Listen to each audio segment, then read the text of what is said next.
Let's go ahead and create our template in Sibelius.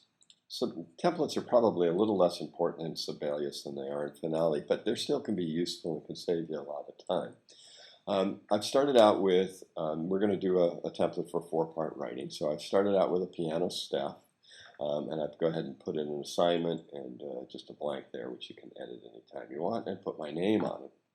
I have way too many measures at the moment, so let's go ahead and get rid of those. And I need just 16, so we command click here. And we'll shift click and then delete those. All right. So now I have 16 measures, but they're only in 2 staves. I'd like them in 4, so we'll go up to the layout menu, select auto breaks, select every 4 bars, and click OK. And so now we have that. Let's change this so that we can actually see our page too. All right, so as you can see, this isn't spread out terribly well, so let's see if we can fix that. I'd like actually a little bit more space between the staves. It's usually a little more useful, and we could actually make the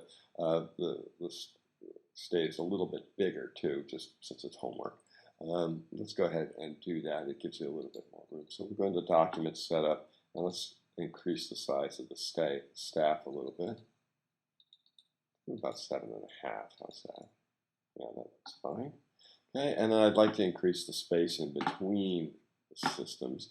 We'll go up to the house style and select engraving rules, and then click staves, and then we'll change the spaces between those. Let's see how we like that.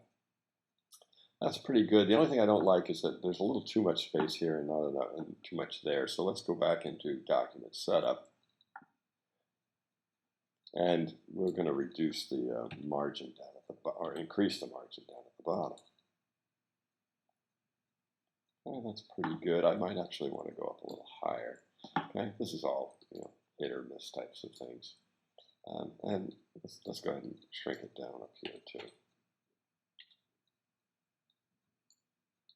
35 and 35. Well, that's pretty good. All right. You can play with the numbers and get whatever you'd like with it. All right. So now we have have it all laid out nicely. The next thing that I want to do is I want to go ahead and put in add my word menus. And to do that, I've already created the word menus, and I've covered that in another video, so you can take a look at that. But for each individual document, you have to create your own house styles.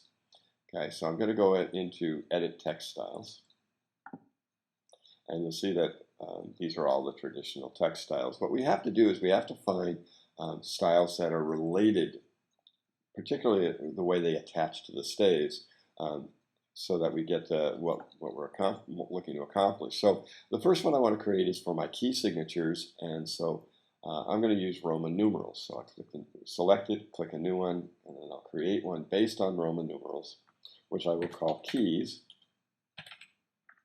I know I need to change my font. I want it to just be Basic Times New Roman. Okay. And then here I'm going to select key sigs. This is the word menu that I created. Okay. And so we'll click it. Okay. Actually, I'll call these key signatures. Okay. All right.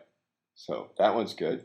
And now we're going to go in, and I need one more for my labels. And so I'll use, actually I think Technique Text will probably attach most closely to what I would like. And so I'm going to create a new menu there. And this one I will call